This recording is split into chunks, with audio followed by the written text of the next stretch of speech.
Hey guys, कैसे हैं आप सब। I hope you are doing well. I am Sandeep, welcome to CSC circle. तो आज हम डिस्कस करेंगे जो यूपी पीसीएस 2021 के लिए जो टेस्ट सीरीज चल रही थी, ठीक है हमारी, तो उसी के अंतर्गत आज ये टेस्ट नंबर 3 रहेगा हमारा, ठीक है। और इसमें भारतीय राज्य व्यवस्था एवं समसामयिकी यानी Indian polity and current affair को हम पूरा कवर करेंगे इसमें, ठीक है। और इसमें जो करंट अफेयर कवर किया जाएगा ये जनवरी माह का होगा, दिसंबर और जनवरी माह का होगा इसमें करंट अफेयर, ठीक है। और इसमें जो ये हमारी सीरीज चल रही है कि अब की बार यूपी पीसीएस पार, उसी के अंतर्गत इसको हम सॉल्व करेंगे। और इस सीरीज में लगभग आपको 15 से 20 टेस्ट देखने को मिलेंगे टोटल, ठीक है। और इसका 6 मंथ का भी हम करंट अफेयर बहुत जल्दी अपलोड करेंगे। एक 6 मंथ का जनवरी टू मतलब जनवरी से जून तक, और एक दूसरा बनाएंगे करंट अफेयर जब पीसीएस का पेपर होने वाला होगा जस्ट, तो 7-8 महीने का पूरा करंट अफेयर इसमें कवर हो जाएगा, ठीक है। और पीसीएस में 8-9 महीने का ही पूछा जाता है, ठीक है। तो उसको भी हम लोग इसमें कंप्लीट करेंगे, तो उसका भी वीडियो बहुत जल्द आएगा। और करंट अफेयर का जो मंथली वीडियो हमारा आता है वो भी कल वीडियो आपको मंथली वाला मिलेगा, ठीक है। तो उसको भी आप लोग इन्जॉय कर सकते हैं, ठीक है। तो इसमें हम लोग देखेंगे डिटेल में चीज़ों को, और इसमें देखो बहुत अच्छे क्वेश्चन इंक्लूड किए गए हैं जो बहुत ही इम्पोर्टेंट है एग्ज़ाम के लिए। और इस टेस्ट सीरीज़ को ऐसे आपको डायरेक्टली या इनडायरेक्टली काफ़ी सारे क्वेश्चन देखने को मिलेंगे। इससे बहुत ज़्यादा फ़ायदा मिलता है क्योंकि ये मेरा पर्सनल एक्सपीरियंस है, उसी के बेस पे मैं बता रहा हूँ, ठीक है। क्योंकि इससे जो है बहुत सारे क्वेश्चन बनते हैं यहाँ पे, ठीक है। तो उसी के बारे में है, तो इसको आप लोग थोड़ा सा ध्यान रखिए, ठीक है। और अच्छे से इसको कीजिएगा। और इसमें जो भी क्वेश्चन आए पहले तो क्वेश्चन को अटेम्प्ट करना है, ठीक है। और उस कमेंट सेक्शन में अगर हो सके तो आप लोगों को आंसर भी लिखना है, और नहीं अगर कमेंट सेक्शन में आंसर लिखते हो तो एक कॉपी पेन लेकर बैठ जाइए और इस पर नोट करते रहिए कि हमने क्वेश्चन अटेम्प्ट करो और कितने हमने सही किए कितने गलत किए, ये आपको कमेंट सेक्शन में लिखना है। क्योंकि इस आज वाले वीडियो में आपको 50 क्वेश्चन टोटल देखने को मिलेंगे, ठीक है। इसमें 50 क्वेश्चन टोटल रहेंगे, उसमें से आपने कितने सही किए ये बताना है। और अगला जो वीडियो आएगा उसमें 50 होंगे, और अगला वीडियो आएगा तो 50 होंगे। मतलब एक टेस्ट सीरीज को हम लोग 3 वीडियो में कवर करेंगे, ठीक है। तो आप लोग बता सकते हैं कि 50 में आपने कितने सही किए, ठीक है। तो उससे पता चलेगा कि आप लोगों की कितनी मतलब कैपेसिटी है, आप लोग कितना जो है उसको अच्छे से समझ पा रहे हैं क्वेश्चन को, और कितना अटेम्प्ट कर पा रहे हैं, और क्या आपके मतलब आपको कितनी और ज़्यादा पढ़ाई करने की ज़रूरत है, कितना आप स्कोर कर रहे हैं, ठीक है। तो इन चीज़ों से आप अपना इवेल्युएशन कर पाएंगे, ठीक है। तो चलते हैं क्वेश्चन नंबर 1 पे। तो इसमें कहा गया है कि निम्नलिखित कथनों में से कौन सा 97वां संविधान संशोधन के संबंध में सत्य है। मतलब 97th जो कॉन्स्टिट्यूशन अमेंडमेंट हुआ था उसी के बारे में बताना है। तो फर्स्ट है कि इस संशोधन द्वारा सहकारी समिति गठित करने के अधिकार को मौलिक अधिकार बना दिया गया था। सेकेंड है कि इस संशोधन द्वारा संविधान में एक नया भाग जो 14B जोड़ा गया था, ठीक है। तो इसमें कौन सा स्टेटमेंट सही है, तो देखो ये दोनों स्टेटमेंट सही हैं। अब आप लोगों को क्या करना है कि वीडियो को पॉज करना है और उसका आंसर देना है, ठीक है।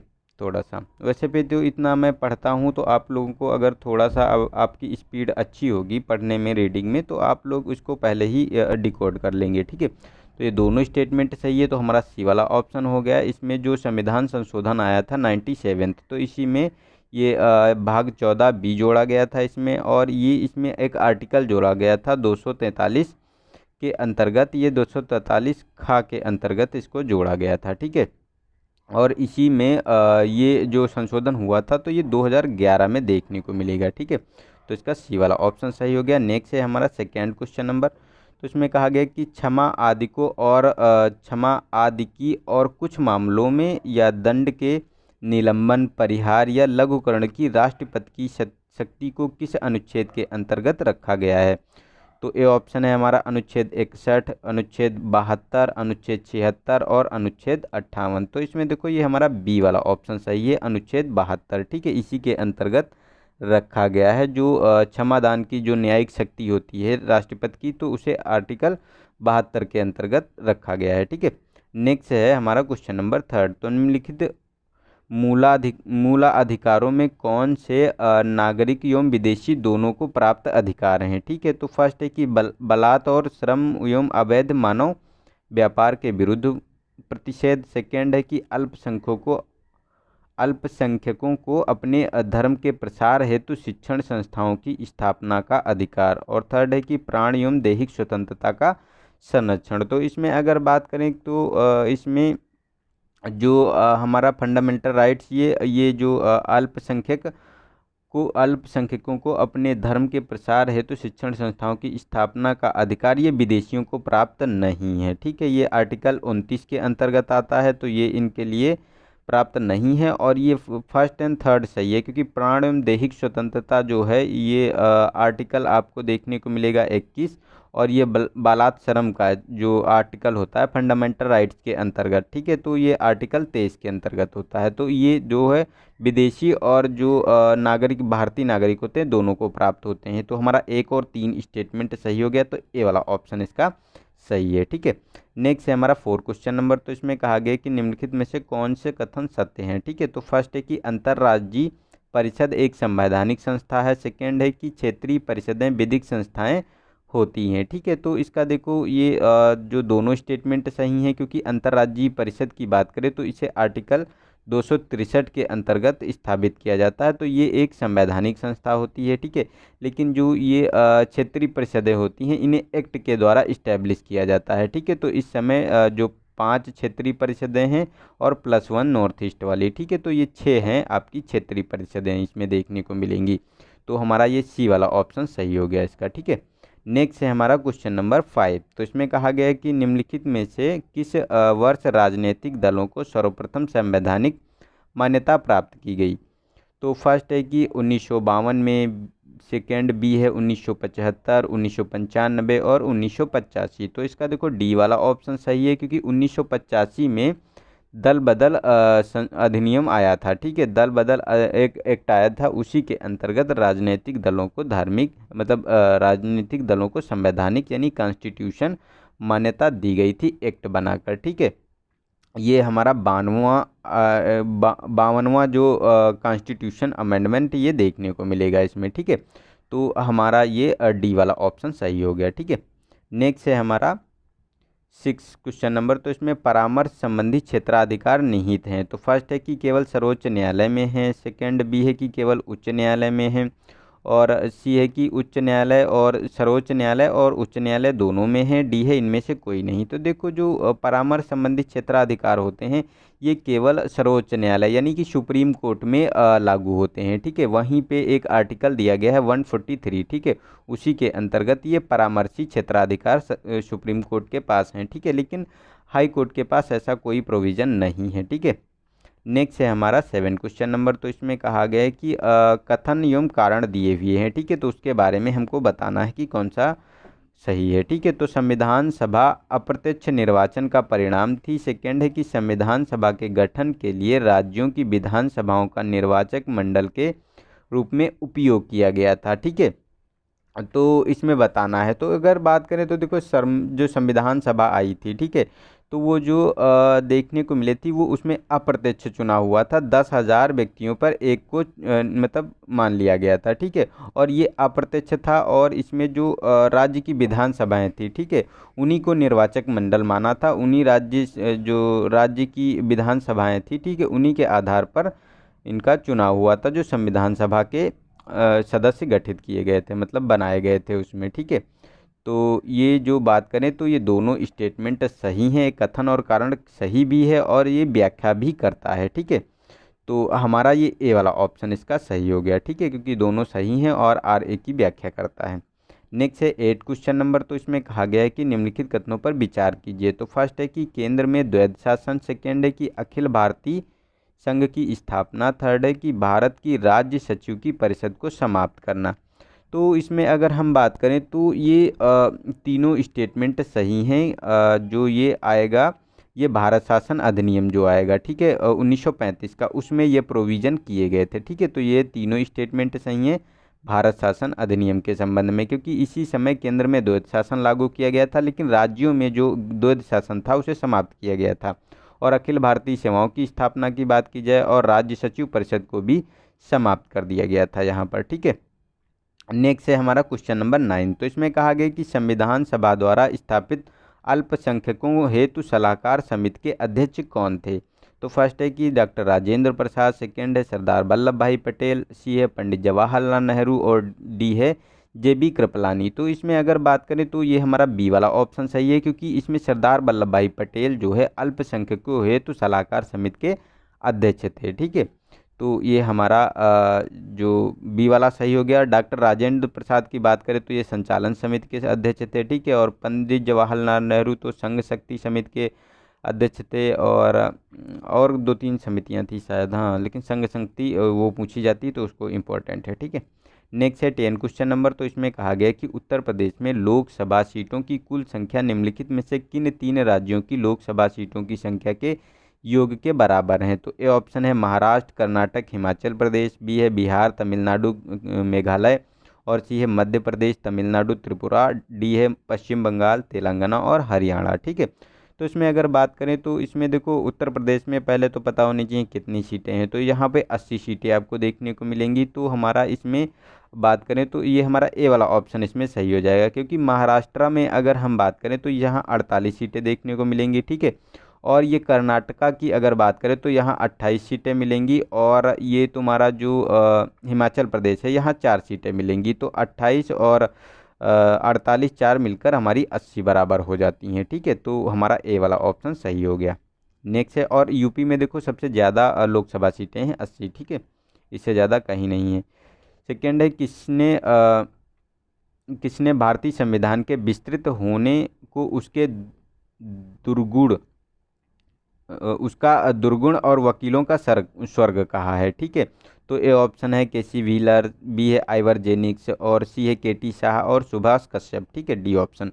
तो इसमें देखो जो भारतीय संविधान को उसका दुर्गुण और वकीलों का स्वर्ग जो कहा है तो आइवर जेनिक्स ने कहा है। तो हमारा बी वाला ऑप्शन सही हो गया इसका। ठीक है, नेक्स्ट है 12 क्वेश्चन नंबर। तो इसमें कहा है कौन सा इसमें सही कथन है? ठीक है, तो फर्स्ट है कि राज्यसभा धन विधेयक में संशोधन कर सकती है परंतु अस्वीकार नहीं कर सकती। ठीक है, और सेकंड है कि अनुदान मांगों पर दोनों सदनों में मतदान होता है। ठीक है, तो देखो ये गलत है। अनुदान जो होता है, ठीक है, कोई भी अनुदान होता है उसमें लोकसभा का मतदान होता है लेकिन राज्यसभा मतदान नहीं करती है, तो ये हमारा गलत है। ठीक है, और अगर बात करें ये फर्स्ट वाला स्टेटमेंट तो ये भी गलत है। इसमें देखो जो जो भी ये संशोधन विधेयक होता है, ठीक है, राज्यसभा का जो धन विधेयक में जो संशोधन की बात की जा रही है तो ये राज्यसभा इसमें कोई भी संशोधन नहीं कर सकती। इसके लिए प्रोविज़न होता है कि 14 दिन के अंदर ये अपनी सिफारिशें भेज सकती है। ठीक है, अगर 14 दिन के अंदर वापस करती है तो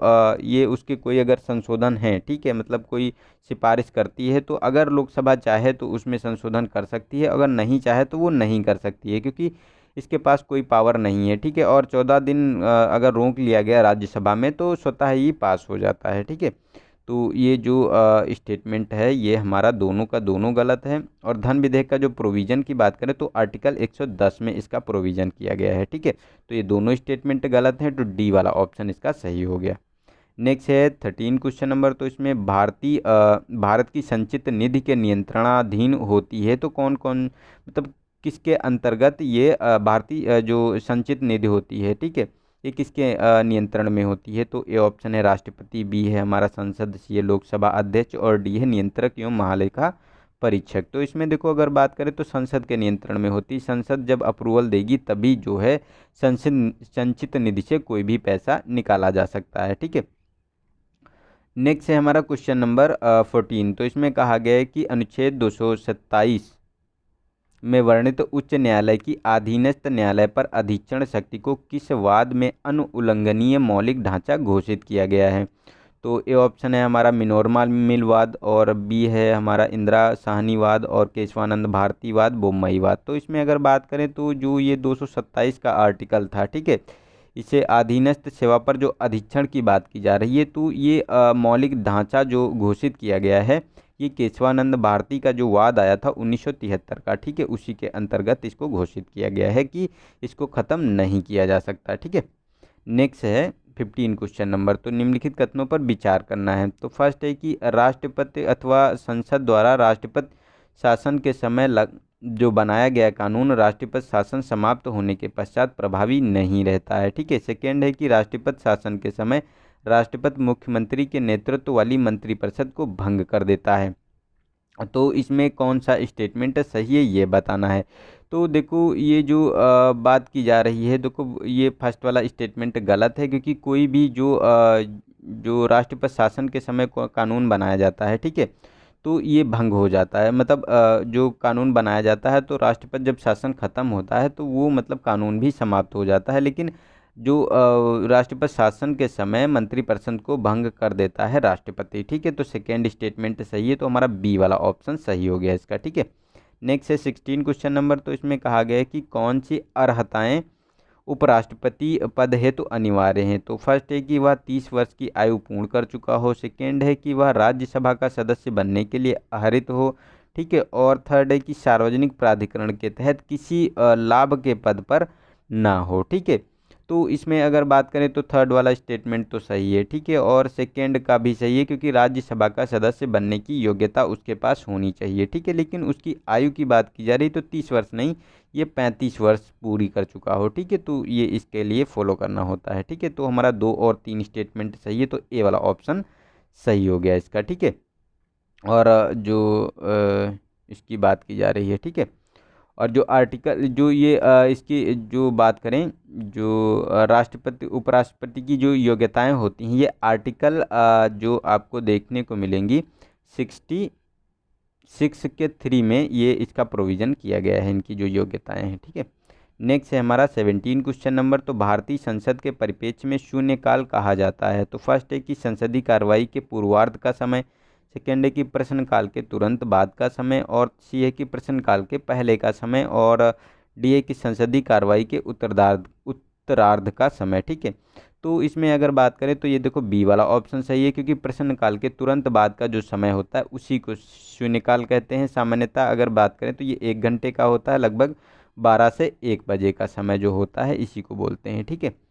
नेक्स्ट है क्वेश्चन नंबर 18। तो इसमें कहा गया कि राज्य विधान परिषद के संबंध में निम्नलिखित कथनों में से कौन सा सही है, ठीक है। तो फर्स्ट है कि यह एक स्थायी सदन है जो कभी भंग नहीं होता है, सेकेंड है कि इसके सदस्य का कार्यकाल 6 वर्ष का होता है, और थर्ड है कि इसके 1/3 सदस्य को राज्यपाल द्वारा नामित किया जाता है। तो देखो इसमें जो विधान परिषद होती है तो ये एक स्थायी सदन है, ठीक है, और इसका कार्यकाल भी 6 वर्ष का होता है, ठीक है। लेकिन इसके 2/3 जो सदस्य होते हैं वो प्रत्येक 2 साल में रिटायर हो जाते हैं, मतलब सेवानिवृत्त हो जाते हैं, ठीक है। लेकिन अगर बात करें तो राज्यपाल जो होता है, ठीक है, राज्यपाल के द्वारा 1/6 जो विधानसभा में जितने सदस्य होते हैं उसका 1/6 ये नियुक्त करता है, ना कि 1/3, ठीक है। 1/3 ये विधानसभा से आते हैं।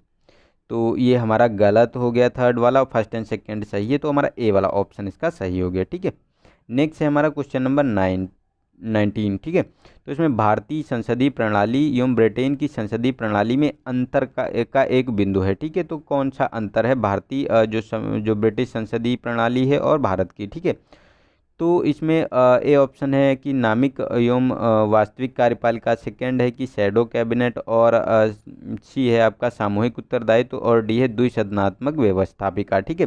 तो इसमें अगर बात करें अंतर की तो ये शैडो कैबिनेट का अंतर होता है, क्योंकि ये ब्रिटेन में आपको शैडो कैबिनेट देखने को मिलती है जो विपक्षी पार्टी के द्वारा बनाई जाती है, लेकिन इंडिया में ऐसा कोई प्रोविज़न नहीं है, ठीक है। नेक्स्ट है हमारा 20 क्वेश्चन नंबर। तो इसमें सूची 1 को सूची 2 से मिलान करना है, ठीक है, तो उसी के बारे में है।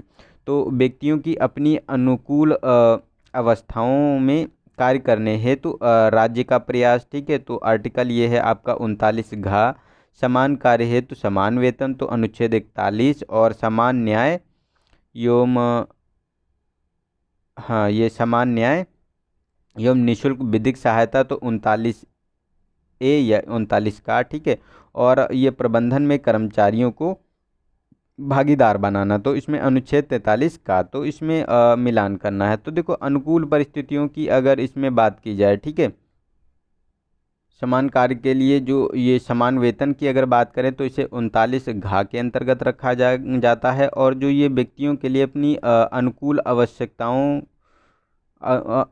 अवस्थाओं में कार्य करने के हेतु जो राज्य के प्रयास होते हैं, तो आर्टिकल ये 41 में रखा गया है कि किसी भी इंसान को उसकी अनुकूल परिस्थितियां प्रोवाइड कराना राज्य का कर्तव्य है, ठीक है। और समान न्याय एवं निःशुल्क विधिक सहायता की बात करें तो 39A के अंतर्गत यानी 39 का के अंतर्गत इसको रखा गया है। ठीक है। और प्रबंधन में जो कर्मचारियों की भागीदारी होती है वो 43 का के अंतर्गत इसको रखा गया है। ठीक है। तो इसी के संबंध में आपको बताना है। तो ये देखो तीनों जो हमारे सम्मिलित हो गए हैं, तो हमारा 2 1 हमारा स्टेटमेंट मतलब होना चाहिए ऑप्शन। ठीक है। 2 1 3 4 तो हमारा देखो सी वाला ऑप्शन इसका सही है। ठीक है। नेक्स्ट है हमारा 21 क्वेश्चन। तो इसमें अगर बात करें तो राष्ट्रीय पिछड़ा वर्ग आयोग के संदर्भ में बताना है कि कौन सा असत्य कथन है। तो फर्स्ट है कि इसकी स्थापना 1993 में की गई थी। सेकेंड है कि इसके अध्यक्ष की नियुक्ति राष्ट्रपति द्वारा की जाती है। और थर्ड है कि 103वें संविधान संशोधन अधिनियम द्वारा इसको संवैधानिक दर्जा दिया गया है। और थर्ड है कि इसके सदस्यों की सेवा शर्तों का निर्धारण राष्ट्रपति करते हैं। ठीक है। तो इसकी सेवा शर्तों का निर्धारण तो राष्ट्रपति करते हैं। ठीक है। लेकिन इसके लिए जो कॉन्स्टिट्यूशन अमेंडमेंट किया गया है जिसके द्वारा उसको संवैधानिक दर्जा प्रदान किया गया है, ये जो आपको संविधान संशोधन 102 जो किया गया है उसके अंतर्गत इसको आर्टिकल 338B के अंतर्गत इसको रखा गया है। ठीक है। तो ये हमारा सी वाला ऑप्शन गलत है इसमें। ठीक है। क्योंकि 103वां जो संविधान संशोधन है ये आपको देखने को मिलेगा जो इकोनॉमिक वीकर सेक्शन से संबंधित है। ठीक है। और ये हमारा 93 में इसकी स्थापना की गई थी और इसका अध्यक्ष की नियुक्ति राष्ट्रपति करते हैं। तो और सारे स्टेटमेंट ये हमारे सही हैं। ठीक है। नेक्स्ट है हमारा 22। तो इसमें कहा गया कि धन विधेयक के संदर्भ में कौन सा गलत है यानी असत्य है। ठीक है। तो फर्स्ट है कि धन विधेयक के संबंध में लोकसभा के अध्यक्ष का निर्णय अंतिम होता है। सेकेंड है कि धन विधेयक केवल लोकसभा में प्रस्तुत किया जाता है। सी है कि इस प्रकार के प्रत्येक विधेयक को सरकारी विधेयक माना जाता है। और डी है इसे संसद का कोई भी सदस्य प्रस्तुत कर सकता है। तो ये गलत है, ये वाला हमारा गलत हो गया क्योंकि कोई भी सदस्य इसको प्रस्तुत नहीं किया जा सकता इसके द्वारा। ठीक है। तो हमारा डी वाला सही हो गया क्योंकि गलत पूछा गया है। और देखो धन विधेयक सरकारी विधेयक होते हैं जो किसी मंत्री द्वारा प्रस्तुत किए जाते हैं तो उन्हें सरकारी विधेयक बोलते हैं। और धन विधेयक केवल मंत्री ही प्रस्तुत कर सकता है। ठीक है। और इसमें धन विधेयक लोकसभा में प्रस्तुत किया जाता है और अंतिम निर्णय इसका लोकसभा अध्यक्ष का होता है। ठीक है। आर्टिकल 110 में इसका पूरा प्रोविज़न दिया गया है धन विधेयक का। ठीक है।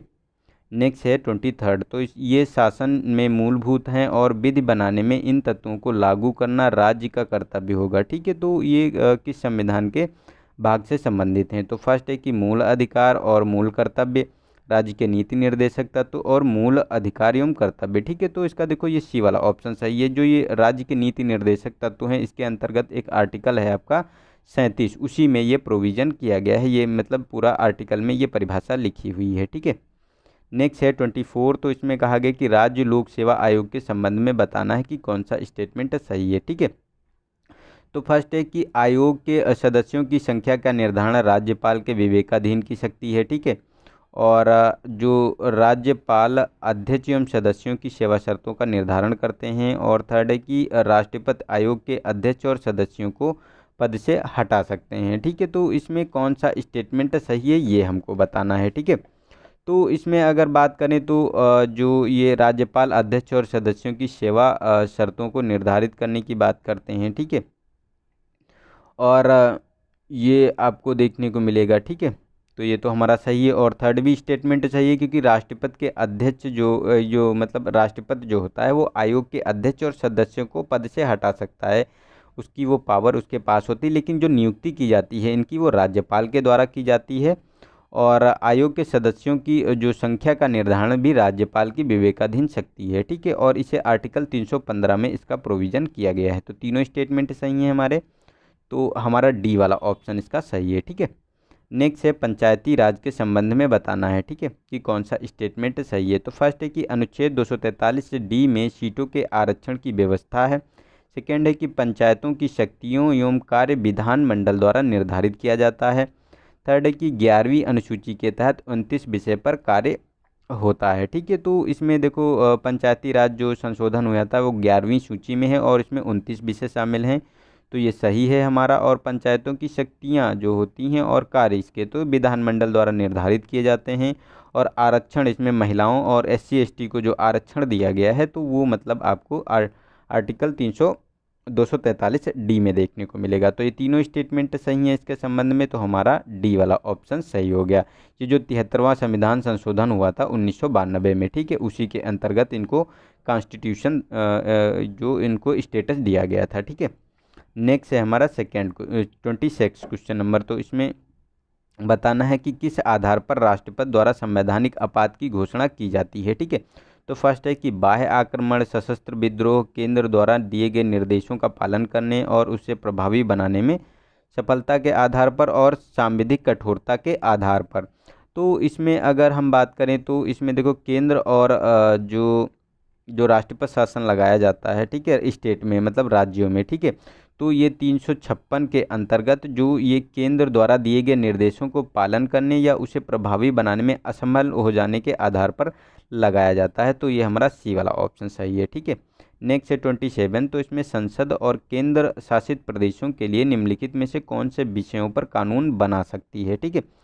तो फर्स्ट है कि केंद्र संघ सूची के विषय में, केंद्र केवल राज्य सूची के विषय में, समवर्ती सूची के विषय में, या फिर अगर बात करें संघ, राज्य और समवर्ती तीनों सूचियों के विषय पर। तो ये देखो डी वाला ऑप्शन सही है, क्योंकि संसद जो है विशेष परिस्थितियों में ये तीनों सूचियों में के संबंध में ये नियम बना सकती है, ठीक है।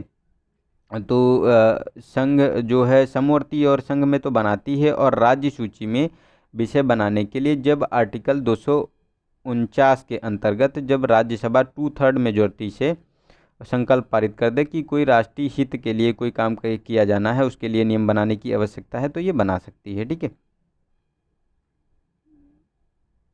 नेक्स्ट है हमारा निम्नलिखित में से कौन मूल कर्तव्य नहीं है, ठीक है। तो फर्स्ट है कि वैज्ञानिक दृष्टिकोण को प्रोत्साहन देना, हिंसा से दूर रहना, निजी संपत्ति का कुशल प्रबंधन करना और प्राकृतिक पर्यावरण की रक्षा करना। तो इसमें देखो निजी संपत्ति का जो प्रबंधन होता है तो ये गलत है, इसमें ये जो मूल कर्तव्य में शामिल नहीं है। इसमें वैज्ञानिक दृष्टिकोण की शामिल है, ठीक है, हिंसा से दूर रहना ये भी शामिल है, और प्राकृतिक पर्यावरण की रक्षा करना, ठीक है।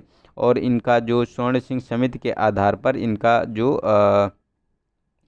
मूल कर्तव्यों को लिया गया था, और ये रसिया से इनको अपनाया गया था, ठीक है।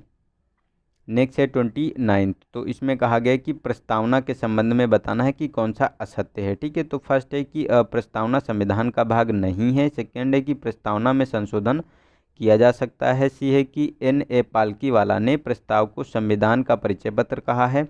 और डी है कि प्रस्तावना में संविधान के उद्देश्यों का उल्लेख है। तो इसमें देखो अगर बात करें तो ए वाला हमारा गलत हो गया स्टेटमेंट, क्योंकि जो पहले इसको संविधान का जो पार्ट नहीं माना जाता था, लेकिन जब जो केशवानंद भारतीवाद आया 1973 में, तो उसमें इसको मान लिया गया है कि ये हमारा कॉन्स्टिट्यूशन का भाग है, ठीक है। तो ये हमारा गलत हो गया। बाकी इसमें संशोधन भी किया जा सकता है। पालकीवाला ने इसको कहा है परिचय पत्र, ठीक है, संविधान का, और उद्देश्यों के लिए ये उल्लेख करता है संविधान के उद्देश्यों को, ठीक है। नेक्स्ट है हमारा 30 क्वेश्चन नंबर। तो इसमें कहा गया है कि निम्नलिखित में से किसे राज्य की कार्यपालिका के अंतर्गत शामिल किया जाता है। तो फर्स्ट है कि राज्यपाल, मुख्यमंत्री, मंत्रिपरिषद, राज्य के महाधिवक्ता और राज्य के मुख्य सचिव। तो इसमें अगर बात करें तो इसमें देखो राज्य का राज्यपाल, मुख्यमंत्री, मंत्रिपरिषद और अधिवक्ता को शामिल किया जाता है, लेकिन जो राज्य सचिव होता है, ठीक है, राज्य के मुख्य सचिव को राज्य की कार्यपालिका के अंतर्गत शामिल नहीं किया जाता है, ठीक है। तो 1, 2, 3 और 4 होना चाहिए हमारा स्टेटमेंट। तो हमारा सी वाला सही हो गया इसका, ठीक है। नेक्स्ट है हमारा क्वेश्चन नंबर 31। तो इसमें कहा गया है कि भारत के संविधान में निम्नलिखित में से किस अनुच्छेद में उल्लिखित है कि भारत के राज्य क्षेत्र में सर्वत्र व्यापार, वाणिज्य और समागम आबाद होगा, मतलब उसमें कोई बाधा नहीं की जा सकती, ठीक है। तो अनुच्छेद 19(1), अनुच्छेद 279 ए और 300 ए अनुच्छेद, और अनुच्छेद 301। तो इसमें देखो डी वाला ऑप्शन सही है, अनुच्छेद 301 के अंतर्गत, ठीक है। नेक्स्ट है हमारा 32। तो इसमें भारतीय संविधान के अनुच्छेद 243 ZI के तहत निम्नलिखित में से कौन सहकारी समितियों के नियमन और विनियमन समापन के संबंध में उपबंध निर्मित है करने हेतु प्राधिकृत किया गया है, ठीक है। तो इसमें बात करें तो ए ऑप्शन है संसद, बी है राष्ट्रपति, सी है तुम्हारा राज्य विधानमंडल और राज्यपाल। तो इसका देखो सी वाला ऑप्शन है, जो ये समितियां होती हैं, ठीक है, इनको जो है स्थापित करने के और उसको विनियमित करने के या उससे समाप्त करने का जो अधिकार होता है वो राज्य विधानमंडल का होता है, अनुच्छेद ZI 243 ZI के अंतर्गत, ठीक है। नेक्स्ट है हमारा 33। तो इसमें कहा गया कि निम्नलिखित में से कौन सा आयोग भारत सरकार के कार्मिक मंत्रालय के अधीन कार्यरत नहीं है। ठीक है, तो फर्स्ट है कि केंद्रीय सतर्कता आयोग, सेकंड है राष्ट्रीय अन्वेषण अभिकरण, और सी है हमारा केंद्रीय अन्वेषण ब्यूरो, केंद्रीय सूचना आयोग। ठीक है, तो इसमें अगर बात करें तो जो एनआईए यानी जो एनआईए है, ठीक है, यानी राष्ट्रीय अन्वेषण अभिकरण, ठीक है, ये आपको गृह मंत्रालय यानी होम मिनिस्ट्री के अंतर्गत देखने को मिलेगा, ना कि कार्मिक मंत्रालय के अंतर्गत। बाकी ये जो देखने को मिलेंगे केंद्रीय सतर्कता आयोग है, जो सेंट्रल ब्यूरो ऑफ इन्वेस्टिगेशन है, और सूचना आयोग है, ठीक है, तो ये आपको कार्मिक विभाग के अंतर्गत देखने को मिलेंगे। नेक्स्ट है हमारा 34। तो इसमें कहा गया कि निम्नलिखित कथनों में से कौन असत्य है। तो फर्स्ट है कि सभी धन विधेयक वित्त विधेयक की श्रेणी में आते हैं। सेकंड है कि यदि कोई विधेयक लोकसभा विघटन होने के कारण छूट जाता है तो संयुक्त बैठक नहीं बुलाई जाती है। ठीक है, तो इसमें अगर बात करें तो दोनों स्टेटमेंट ये सही है, क्योंकि कोई अगर लोकसभा का विघटन हो जाता है तो संयुक्त बैठक बुलाने का कोई प्रोविज़न नहीं होता, तो ये सही है। और सभी धन विधेयक जो होते हैं, ठीक है, वो वित्त विधेयक की श्रेणी में आते हैं। तो दोनों स्टेटमेंट सही है, और गलत पूछा गया है तो हमारा डी वाला ऑप्शन सही हो गया। ठीक है, कोई भी गलत नहीं है। नेक्स्ट है हमारा 35। तो इसमें कहा गया कि निम्नलिखित युग्मों में से कौन सही सुमेलित है। तो संविधान संशोधन और विषय दिए हुए हैं। ठीक है, तो इसमें अगर बात करें तो 101वां संविधान संशोधन जीएसटी से यानी वस्तु एवं सेवा कर, और 103वां संविधान संशोधन आर्थिक रूप से कमजोर वर्गों के आरक्षण के लिए है। 99वां संविधान संशोधन जो किया गया है तो राष्ट्रीय न्यायिक नियुक्ति आयोग के लिए किया गया था। तो ये तीनों स्टेटमेंट सही हैं, क्योंकि जो 99 का था, जो 9th कॉन्स्टिट्यूशन अमेंडमेंट था 99th, ठीक है, तो ये राष्ट्रीय न्यायिक नियुक्ति आयोग से था। 103वां जो था ये आर्थिक रूप से कमज़ोर लोगों के लिए था। ठीक है, और 101वां ये जीएसटी से संबंधित है। तो तीनों स्टेटमेंट सही हैं, तो डी वाला ऑप्शन इसका सही हो गया। ठीक है, नेक्स्ट है हमारा 36। तो इसमें कहा गया कि पंचायती राज से संबंधित निम्नलिखित समितियों को उसके गठन के कालक्रम में व्यवस्थित कीजिए। तो इसमें देखो फर्स्ट है कि अशोक मेहता समिति, सेकेंड है जीवी के राव समिति, सिंघवी समिति, और बलवंत राय मेहता समिति। तो देखो बलवंत राय मेहता समिति की बात करें तो 1957 में ये आई थी। ठीक है, और ये अशोक मेहता की समिति की बात करें तो 1977 में, और जीवी के राव समिति थी 1985 में। ठीक है, और ये सिंघवी समिति जो थी तो 1986 में देखने को मिली थी। ठीक है, तो इसको 4-1-2-3 होना चाहिए, 4-1-2-3। ठीक है, तो हमारा ए वाला ऑप्शन इसका सही हो गया।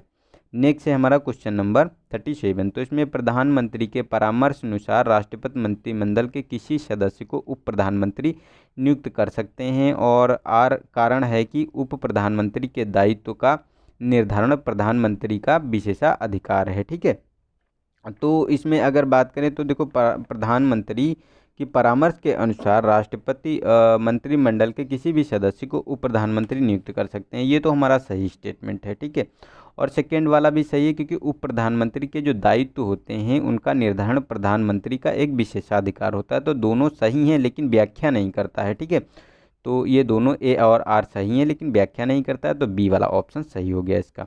नेक्स्ट है 38। तो इसमें कहा गया है कि निम्नलिखित संवैधानिक संशोधनों में से कौन से लोकसभा के सदस्यों की संख्या में वृद्धि करने से संबंधित हैं। तो फर्स्ट है कि 7th और 31st कॉन्स्टिट्यूशन अमेंडमेंट। ठीक है, तो यही सही है। देखो इसमें क्या देखना, ठीक है, तो ये सही है। 7th और जो 31st था तो इसी के अंतर्गत किया गया था, जो इसमें लोकसभा में सीटों की वृद्धि की गई थी। इसमें 7th जो आया था तो 1956 में आया था, तो इसके अंतर्गत 520 की गई थी।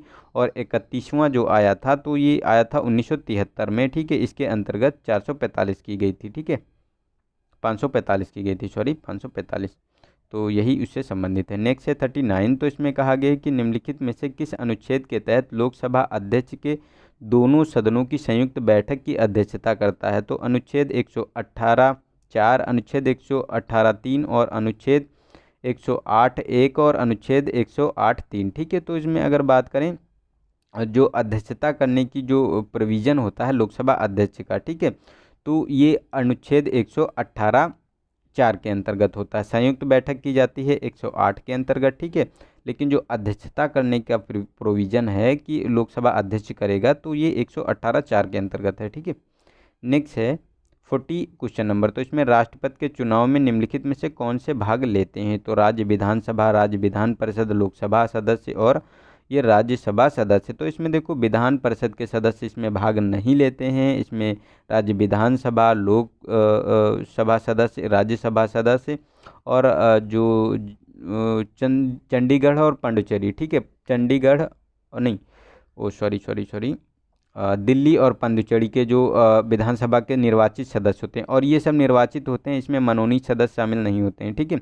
ये निर्वाचित सदस्य जो हैं ये मिलकर राष्ट्रपति का चुनाव करते हैं। तो हमारा 1, 3 और 4, तो 1, 3 और 4, तो ए वाला ऑप्शन इसका सही हो गया। नेक्स्ट है हमारा क्वेश्चन नंबर 41, तो इसमें भारतीय संसद की संप्रभुता प्रतिबंधित है। तो फर्स्ट है कि प्रधानमंत्री की शक्तियों से, सर्वोच्च न्यायालय की शक्तियों से, या फिर लोकसभा अध्यक्ष या राष्ट्रपति की।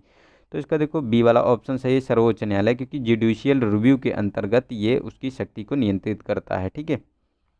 नेक्स्ट है 42nd, तो राष्ट्रपति के कार्यकाल का प्रारंभ माना जाता है तो चुनाव के दिन से, शपथ ग्रहण के दिन से, नामांकन के दिन से, या पूर्व राष्ट्रपति के अवकाश से। तो देखो ये हमारा बी वाला ऑप्शन सही है, जो राष्ट्रपति शपथ लेता है उसी दिन से उसका कार्यकाल शुरू हो जाता है, उसके बाद वो 5 साल उसी पद पर रह सकता है, ठीक है। नेक्स्ट है निम्नलिखित में से कौन सा कथन वित्त विधेयक के संबंध में सत्य है? तो फर्स्ट है कि यह सिर्फ लोकसभा में पेश किया जाता है, सेकेंड है कि यह राष्ट्रपति की पूर्व अनुमति से ही पेश किया जाता है, और थर्ड है कि राज्यसभा इसे अस्वीकृत कर सकती है, ठीक है। तो अगर वित्त विधेयक के बारे में बात करें तो देखो वित्त विधेयक पेश तो लोकसभा में ही किया जाता है, ठीक है, क्योंकि पहले इसकी कार्रवाई जो धन विधेयक के रूप में होती, इसीलिए लोकसभा में पेश किया जाता है। लेकिन जब इसमें धन विधेयक के अलावा कोई प्रोविज़न शामिल होता है तो उसे साधारण विधेयक के रूप में जाना जाता है। तो जब साधारण विधेयक हो जाता है तो उसे राज्यसभा अस्वीकार कर सकती है, ठीक है। तो ये भी हमारा सही है, और इसे जो है राष्ट्रपति की पूर्व अनुमति के बिना पेश नहीं किया जा सकता, ठीक है। तो ये देखो तीनों स्टेटमेंट सही हैं, तो डी वाला ऑप्शन इसका सही हो गया। नेक्स्ट है हमारा क्वेश्चन नंबर 44, तो इसमें कारण और कथन फिर से दिए गए हैं तो उसको बताना है हमको। तो संसद को संघ में नए राज्यों के प्रवेश या स्थापना करने के लिए विधि बनाने का अधिकार है, और इसके लिए संबंधित विधेयक पर राष्ट्रपति की सिफारिश की आवश्यकता नहीं होती है। तो ये गलत है। देखो इसमें कोई जो नए राज्य या उनके राज्यों में परिवर्तन करने के लिए कोई प्रोविज़न संशोधन विधेयक नहीं करना पड़ता है, ये साधारण विधेयक से हो जाता है, ठीक है। लेकिन राष्ट्रपति की पूर्व अनुमति की आवश्यकता होती है इसमें, ठीक है। तो हमारा इसमें सी वाला ऑप्शन सही हो गया, क्योंकि ए सही है और आर गलत है। नेक्स्ट है 45 क्वेश्चन नंबर, तो इसमें कहा गया कि राष्ट्रपति किस अनुच्छेद के तहत किसी जाति को अनुसूचित जाति की श्रेणी में शामिल कर सकता है? तो अनुच्छेद 340, अनुच्छेद 341, अनुच्छेद 342, अनुच्छेद 343। तो इसका देखो सी वाला ऑप्शन सही है, अनुच्छेद 342 के अंतर्गत, ठीक है। नेक्स्ट है 46, तो इसमें कौन सा सत्य है ये बताना है। तो राष्ट्रपति आपात की उद्घोषणा युद्ध एवं बाह्य आक्रमण या सशस्त्र विद्रोह के वास्तव में घटित होने से पूर्व की जा सकती है, ठीक है। और राष्ट्रपति को आपात की घोषणा के लिए मंत्रिमंडल की लिखित सूचना प्राप्त करना अनिवार्य है। तो दोनों स्टेटमेंट सही हैं ये, क्योंकि जो आपात लागू किया जाता है वो घटना घटित होने से पूर्व लागू किया जा सकता है, ठीक है। और इसके लिए लिखित सूचना देना पड़ेगा मंत्रिमंडल को, ठीक है। तो ये हमारा सी वाला ऑप्शन सही हो गया इसका। नेक्स्ट है हमारा क्वेश्चन नंबर 47, तो इसमें एस.आर. बोम्मई बनाम भारत संघवाद का निर्णय मुख्यतः भारतीय संविधान के किस अनुच्छेद से संबंधित था, ठीक है। तो फर्स्ट है कि अनुच्छेद 29, अनुच्छेद 32, अनुच्छेद 353, अनुच्छेद 356। तो इसमें अगर हम बात करें एस.आर. बोम्मई का जो वाद हुआ था, तो उसमें बात की गई थी कि जो 356 के बारे में, तो इसमें ये संबंधित नहीं है इससे 356, बाकी जितने भी हैं, ठीक है। नहीं सॉरी, क्या है क्वेश्चन यार, क्वेश्चन ही भूल गए। हाँ, मतलब एस.आर. बोम्मई बनाम भारत संघ का जो निर्णय दिया गया था किस अनुच्छेद से संबंधित है, ठीक है। तो ये 356 का है, जो आर्टिकल 356 है, ठीक है, इसी के अंतर्गत है, क्योंकि इसमें जो राष्ट्रपति शासन लगाया जाता था, ठीक है, उसका जुडिशियल रिव्यू की बात इन्होंने की थी एस.आर. बोम्मई ने, ठीक है। ऐसा फैसला दिया गया था कि राष्ट्रपति शासन जो लगाया जाता है तो क्योंकि किसी कभी कभी क्या है दुरुपयोग करने के लिए कि उसका प्रयोग किया जाता है, तो उसका जुडिशियल रिव्यू किया जा सकता है, ये निर्णय आया था इसमें। नेक्स्ट है 48। तो इसमें कहा गया कि निम्नलिखित में से किस एक एक्ट या अधिनियम द्वारा प्रांतों में आंशिक उत्तरदायित्व सरकारों का गठन किया गया था। तो फर्स्ट है कि the government India of act of 1919, the government of India act 1935, Indian council act 1909 और इंडियन काउंसिल एक्ट 1992। तो इसका देखो ये ए वाला ऑप्शन सही है, इसमें इनको उत्तरदायित्व दिए गए थे, कुछ उत्तरदायित्व दिए गए थे, ठीक है इसमें। तो ये the government of India act 1919 में, ठीक है, इसी समय जो है प्रांतों में द्वैध शासन भी लागू किया गया था। नेक्स्ट है 49। तो इसमें कहा गया है कि निम्नलिखित वादों में से किस एक में यह कहा गया है कि पंथ निरपेक्षतावाद एवं संघवाद भारतीय संविधान के मूल लक्षण है, ठीक है। तो केशवानंद भारतीवाद, एस.आर. बोम्मईवाद, इंदिरा साहनीवाद और मनोरमा मिलवाद। तो इसमें अगर बात करें तो जो ये पंथ निरपेक्ष संघवाद घोषित किया गया था, ये आपको मूल ढांचा बताया था केशवानंद भारतीवाद ने 1973 में, ठीक है, तो उसी के संबंध में। नेक्स्ट है हमारा 50 क्वेश्चन नंबर। तो इसमें सूची 1 को सूची 2 से मिलान करना है। तो इसमें अगर लोकतांत्रिक विकेंद्रीकरण की बात करें तो 73वां संविधान संशोधन, नगर पंचायत हो गई और पंचायती राज निर्वाचन हो गया, द्विस्तरीय शासन प्रणाली हो गई, ठीक है। तो इसमें लोकतांत्रिक विकेंद्रीकरण की अगर बात करें तो इसका प्रोविज़न किया गया था, जो ये इनकी सिफारिश की थी अशोक मेहता समिति ने, ठीक है। और नगर पंचायत नगर पंचायत की बात करें तो ये 74वां संविधान संशोधन आया था, और ये आपको देखने को मिलेगा पंचायती राज निर्वाचन का, तो ये 73वां संविधान संशोधन था। और द्विस्तरीय प्रणाली की बात करें तो B.R. मेहता ने इसकी सिफारिश की थी, ठीक है। तो इसका अगर बात करें तो 4 1 2 3 होना चाहिए, ठीक है। 4 1 नहीं नहीं नहीं नहीं, सॉरी थोड़ा सा गड़बड़ हो गया यार गलती होगी फ्लो में, ठीक है। फिर से देख लेते हैं इस क्वेश्चन को। तो देखो लोकतांत्रिक विकेंद्रीकरण की अगर बात करें तो ये B.R. मेहता यानी बलवंत राय मेहता, ठीक है, B.R. लिखा था तो उसमें कन्फ्यूजन हो गया, ठीक है। तो ये बलवंत राय मेहता समिति से संबंधित है। और ये जो नगर पंचायत की बात की जा रही है, ये 74वां संविधान संशोधन था।